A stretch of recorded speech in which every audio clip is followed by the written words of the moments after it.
A few years ago, February 2020 to be exact, just a few weeks before the world shut down, my family took our first family trip to Disney World.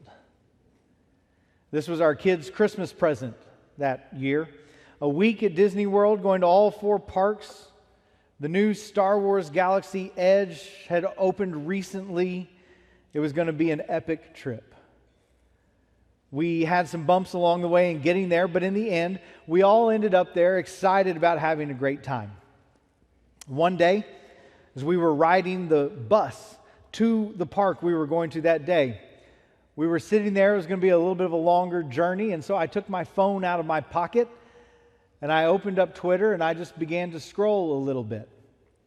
And at one point, I looked up from what I was doing, and I noticed that every adult on that bus was doing the exact same thing I was. Every adult on that bus had their heads down, looking at their phones. And then I looked at my kids who were sitting beside me, and neither of them had phones at the time. I wish I could go back to that time.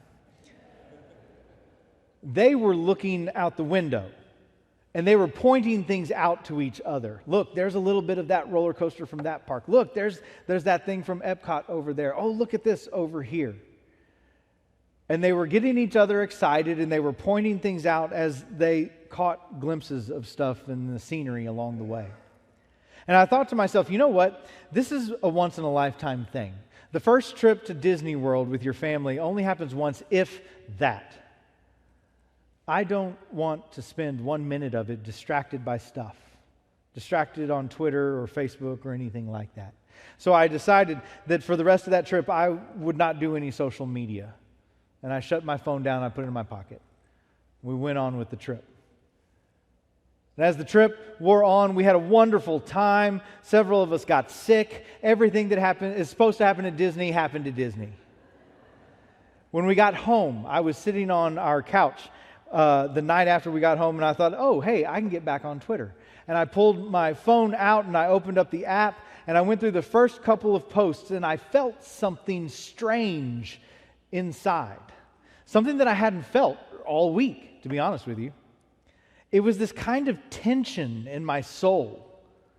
It was a sort of an anxiety in my spirit. Something just didn't feel right as I sat there and I began to scroll. And I thought to myself, I wonder if scrolling through my Twitter and Facebook feed is causing this. And I realized that in the past week, as I had sort of been fasting from this media, I didn't miss it at all. I didn't feel as disconnected from the world as I thought that I might. In fact, I felt more connected to the important things like my family and my home and my own thoughts. And so I made the decision sitting there on my couch that night that I was going to be done with both Twitter and Facebook. Those were the only social media I did at the time. It just wasn't necessary anymore. And I decided that it was doing more harm to my soul and my spirit than it was doing good. And so I just stopped. So where are we in this whole thing? Where are we as we come to part 2 of looking at the idol of media? Last week we talked about the way that we curate our personal persona, how we curate our image to the world around us through social media and the like, by going on and highlighting the good parts while downplaying or ignoring the struggles that we have. And we said that we don't want to do that. We want to be honest about all parts of our lives and how God is working, how God is moving in all parts of our lives. But I also mentioned that much of our view of the world is being curated to us by algorithms that feed us what they think we want to see and what we want to hear.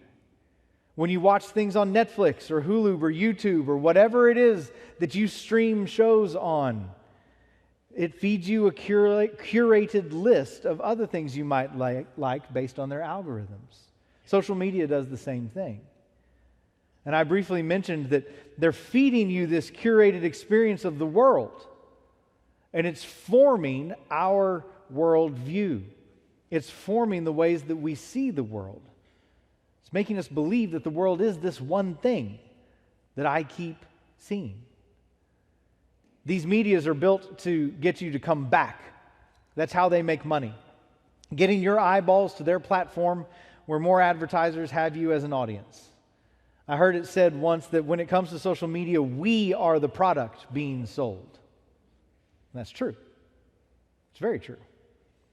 They do this by feeding you exactly what you want to see and hear. Because the more they feed you exactly what you want to see and hear, the more you come back.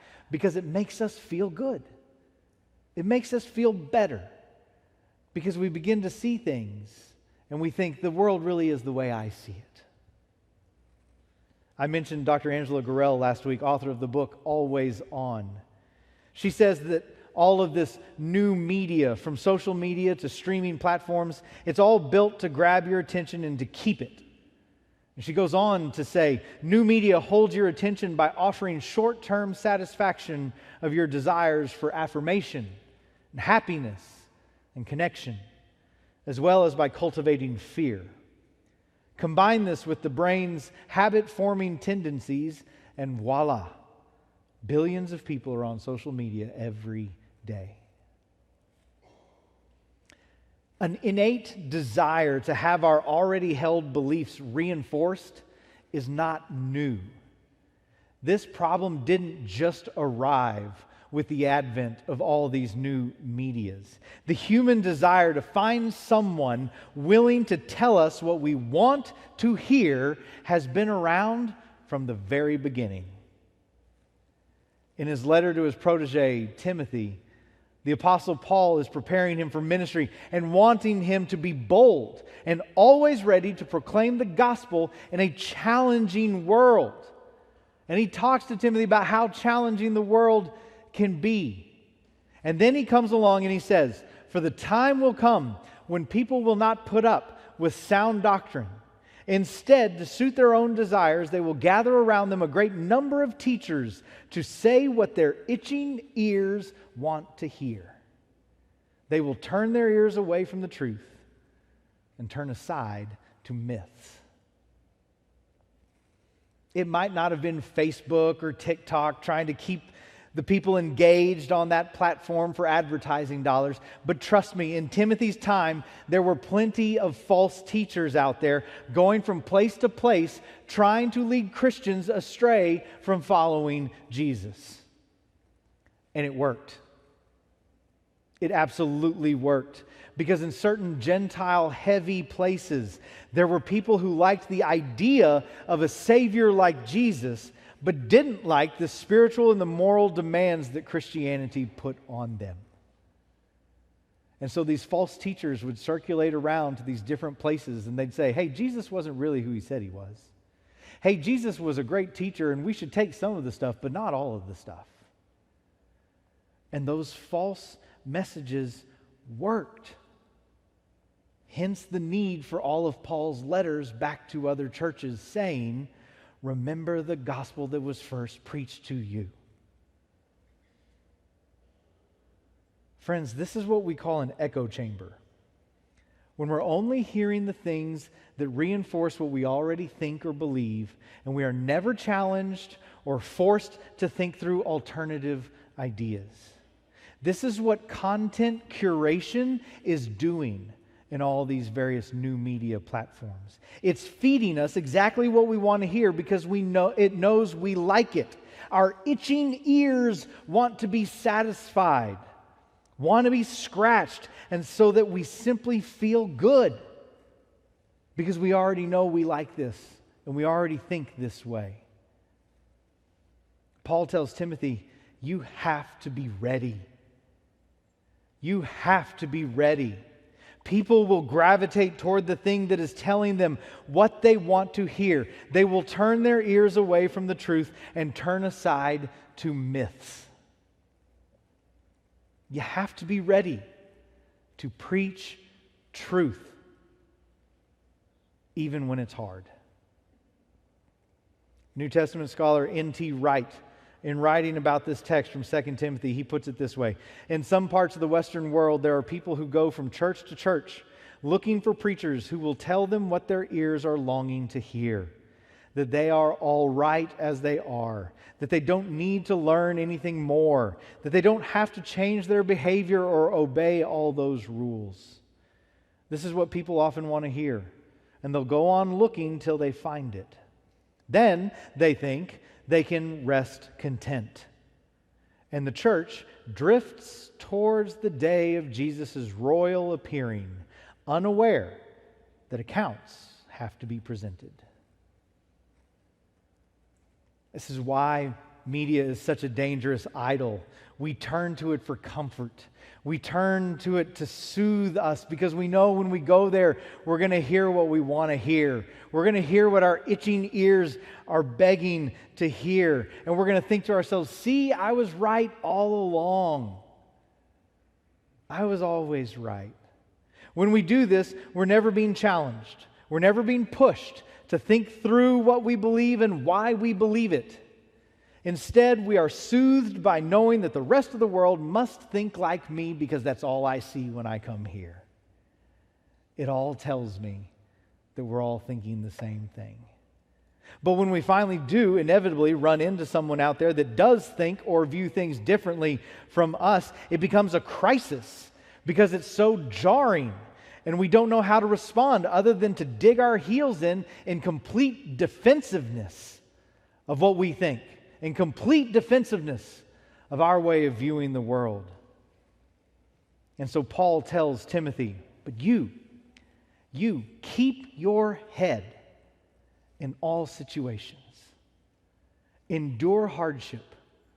Do the work of an evangelist. Discharge all the duties of your ministry. You remember what we said last week in talking about the whole idol of media part 1? The antidote to the idol of media, we said, is humility. It's humility. When we are tempted to get lost in the echo chamber of ideas and beliefs that our itching ears want to hear, we need to be humble enough to keep our heads about us in that moment. Humble enough to keep our heads and endure hardships of realizing that there are other viewpoints and ideas and things that we need to be in discussion with. Willing to be pushed, willing to be challenged. We need to be calm and humble enough to consider what someone else is saying and ask ourselves, why are they saying that? To try to walk a mile in their shoes. It doesn't mean that you have to come off of your idea, but it makes us truly curious. It helps you to hear other ideas and to seek to understand where people who hold those ideas are coming from. Because when we do that, if we can be humble enough to do that, we can carry out Paul's other exhortation in this passage. We can do the work of an evangelist. You see, we want to be curious for the kingdom. Curious for the kingdom of God. We want to be evangelists, inviting other people to walk with Jesus, inviting them in to walk alongside Him and to walk alongside us as we all seek to test all of our thoughts, all of our ideas in the light of His truth. Remember, brothers and sisters, we are not the arbiters of what is true and what is not true. And neither is our political party, and neither is the generation that we belong to, and neither is one news channel over another news channel. The arbiter of truth is Jesus. He is the way, He is the truth, and He is the life. Period. And that's why all of us need to be humble enough to take our thoughts, our ideas, our beliefs, and hold them under the light of Jesus' truth. And be pushed and challenged and ask ourselves, is this true? When I was in seminary, I was doing a New Testament survey class, one of these classes that sort of looks at the whole arching narrative of the New Testament. And we had to do a paper in that class, a theological paper. And we had a lot of freedom to choose what we wanted to do it on. We could do it on a particular book of the New Testament or a passage or an idea or something like that. I chose to do my paper on a man named Rudolf Bultmann.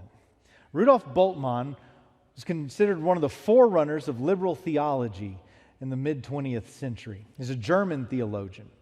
I had been hearing about him throughout my seminary life. People would make mention of him because they disagreed with him so vehemently where I went to school.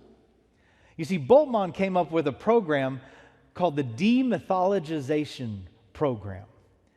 He wanted to take the New Testament and demythologize it. He wanted to take out all of the miraculous, all of the parts of the New Testament that a reasonable person just couldn't believe. And so I decided to do my paper on Bultmann because I had always heard about his thoughts and I knew that I disagreed with his thinking, but I kept wondering, what in the world does he use to defend this sort of a position? And so I started doing my research and I read his stuff and I looked into what he was talking about. And as it turns out, no, I don't agree with the dadgum thing he said. But you want to know what I found underneath all of it? The reason that Bultmann was trying to demythologize the New Testament, the reason that he wanted to take out all of the stuff that he called myth, the miraculous and the things like that, it was because he so desired for people to become Christian. He thought that Jesus was worthy enough to follow. And he wanted people to follow Jesus. And he believed that the biggest stumbling block to people following Jesus was all the stuff they just couldn't believe. Like being raised from the dead. Like miracles that cast out demons and healed people. He thought it was a stumbling block, and so he sought to get rid of it so people would, in fact, follow Jesus. Now, I can appreciate that. Right? I can appreciate a heart that just wants people to follow Jesus, even if I completely disagree with the thought process on how he goes to get there. I can at least appreciate the heart behind it. And I never would have found it unless I hadn't taken the initiative to just go and read it and research it for myself. But you keep your head in all situations. Endure hardship. Do the work of an evangelist. Discharge all the duties of your ministry. Friends, if we're going to do the work of an evangelist, we have to know those we are evangelizing. We have to ask ourselves, who are you? What do you believe? What do you think? We have to get to know them so that we can share with them about this Jesus that we've found. The idol of media is not going anywhere. We will have to continue to engage and interact in this way because it's just simply the way that our world works today. And as I said last week, there are some really good parts to this new world of media. The ability to share God's redeeming work in powerful ways to much larger audiences than we ever could before. There are good things about this, but we have to be humble. We have to be willing to go and seek out other ideas and think through different perspectives. Not necessarily in order to change our minds, but in order to better understand where others are coming from, so that we can better witness to the truth of Jesus Christ. And just in case you're wondering where all this idea of mine comes from, this is the way of Jesus, who being in very nature God, did not consider equality with God something to be used for his own advantage. Rather, he made himself nothing by taking the very nature of a servant and being made in human likeness. This whole thing is rooted in what we call the incarnation. This is what Jesus has already done. The God of the universe became one of us in order to understand us, to understand our lives, to understand our weaknesses, to understand our temptations, all of the things that we go through on a daily basis. He knows it. He understands it because he came to be with us as one of us. He lived it. Our God is not a distant God who does not care.